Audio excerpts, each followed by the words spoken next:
हाँ जी, तो स्टूडेंट्स ये रही हमारी प्रॉब्लम नंबर 3.45 जिसमें वो कह रहे हैं कि फाइंड कीजिए वी नॉट को नोडल एनालिसिस टेक्निक का इस्तेमाल करते हुए। तो ये आपके सामने वो सर्किट है।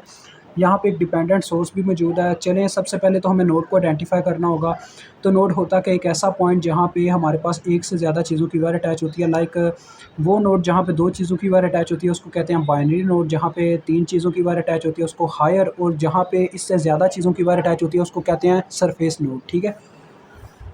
तो हमने नोडल एनालिसिस में हायर नोड्स और सरफेस नोड को ही कंसिडर करना होता है। बाइनरी नोड हमारा काम जो क्या कह दें कि लंबा करता है, ठीक है, उसको कंसिडर नहीं करना। तो ये देखें, ये एक ऐसा पॉइंट है जहाँ पे 3 चीज़ों की वायर अटैच हो रही है, किस रजिस्टर की, एक इसकी और एक इस डिपेंडेंट वोल्टेज सोर्स की। तो लिहाजा यहाँ पे मेरा फर्स्ट नोड होगा जिस यहाँ पे मैं V1 के नाम से वोल्टेज ले लेता हूँ। उसके बाद ये सेंट्रल नोड है जहाँ पे देखें मेरे पास 3 चीज़ों की वायर अटैच है, तो यहाँ पे मैं V2 के नाम से वोल्टेज ले लेता हूँ। उसके बाद ये एक और नोड है जहाँ पे मेरे पास 3 चीज़ों की वायर अटैच है, तो यहाँ पे मैं V3 के नाम से वोल्टेज ले लेता हूँ। ठीक है। और लास्ट पे देखें ये एक नीचे हायर नोड है जिसको मुझे ग्राउंड करना पड़ेगा। उसकी रीज़न ये है, जब तक एक नोड को ग्राउंड नहीं करूँगा मेरी करंट फ्लो ही नहीं कर पाएगी सर्किट के अंदर, यानी कि आपका पूरा कंसेप्ट ही गलत हो जाएगा। तो ग्राउंड करना ज़रूरी होता है एक नोड को। कहीं पे भी कर सकते हो, यहाँ पे कर लो, यहाँ पे कर लो, यहाँ पे कर लो, लेकिन आपको करना लाजमी पड़ेगा। लेकिन हम हमेशा नीचे करते हैं क्योंकि वो ग्राउंड से हमारा जहन में एक कंसेप्ट बैठा हुआ है कि ग्राउंड नीचे होता है, लेकिन ऐसा नहीं होता। मतलब कि ग्राउंड को कहीं पे भी अटैच किया जा सकता है। अब देखिए मेरा मेन यहाँ पे जो मुद्दा है वो है वी नॉट को फाइंड आउट करना। और वी नॉट देखा जाए तो V3 और ग्राउंड नोड के सेंटर में आ रहे हैं। अगर मैं एक लम्हे के लिए इस रजिस्टर को एक साइड पे रखता हूँ तो ये कुछ इस तरह से आपको वायर नज़र आएगी। देखें ऊपर जैसे V3 मेंशन है, सेंटर में आपके ऐसे वोल्टेज लगे हुए हैं प्लस माइनस वी नॉट, और ऐसे नीचे ग्राउंड का नोड लगा हुआ है 0 वोल्ट। अगर आप इसकी इक्वेशन बना के देखें सुपर नोड के कंसेप्ट से, आपको याद होगा सुपर नोड जैसे वर्क करता है, तो क्या इक्वेशन बनेगी? देखें V naught is equal to आपके पास आ जाएगा। वैसे भी बच्चों मुझे वी नॉट की इक्वेशन लिखनी ही पड़नी थी, ये तो मैंने आउटपुट के लिए लिख रहा हूँ ना, क्योंकि यहाँ पे डिपेंडेंट सोर्स मौजूद है। जब डिपेंडेंट सोर्स मौजूद होता है तो वो जिस वैल्यू पे डिपेंड कर रहा होता है आपको पहले उसे फाइंड आउट करके रखना पड़ता है। तो ये वी नॉट की वैल्यू पे देखें डिपेंड कर रहा है, तो लिहाजा मुझे वी नॉट की इक्वेशन पहले बनानी ही पड़नी थी, लेकिन वो देखें बाय लक के मैं वही बना रहा हूँ। ठीक है।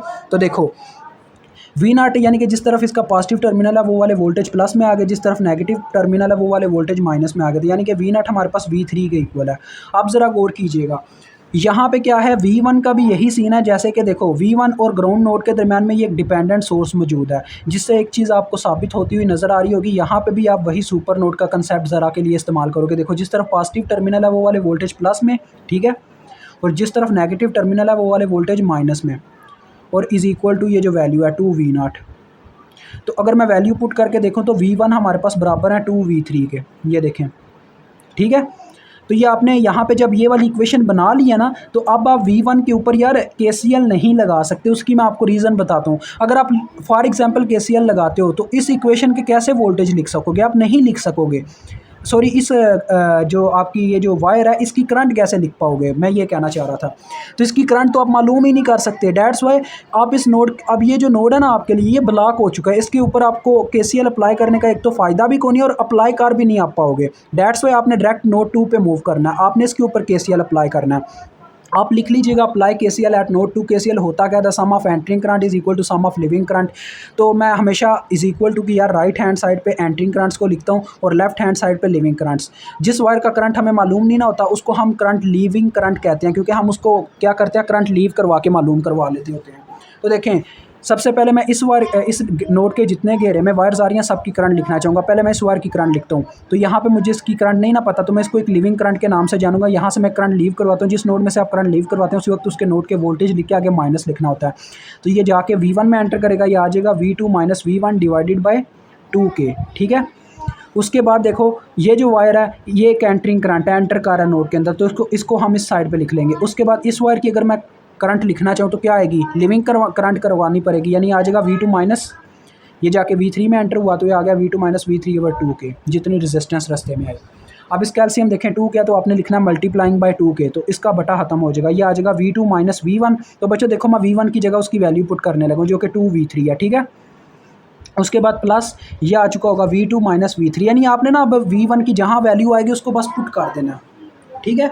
यानी कि उसको एज अ वेरिएबल अब इस्तेमाल नहीं करना। इज़ इक्वल टू यहाँ पे भी 2 के ज़रब होगा तो किलो और मिली कैंसिल और 2 बार 4 आ जाएगा। अब इस इक्वेशन को थोड़ा सिंप्लीफाई कर लो। देखो V2 का वेरिएबल आ रहा है 2V2 और V3 आ रहा है -3V3।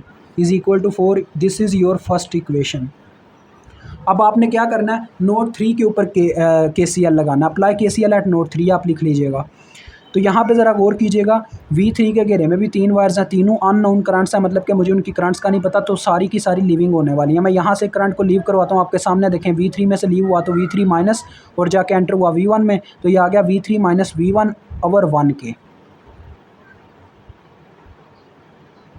ठीक है, नेक्स्ट आप आगे देखें, इस वायर की बात करूँ तो इसकी क्या आएगी, V3 माइनस V2 ओवर 2 के, यानी कि लीव ही करवा रहा हूँ हर दफ़ा। जहाँ से लीव करवाते हैं उसी वक्त उसके आप वोल्टेज लिखो और साथ में माइनस लिख दो, फिर एंटर करेगी, जहाँ पे वो वोल्टेज आगे आ जाएंगे और बटे में फिर रेजिस्टेंस आ जाएगी।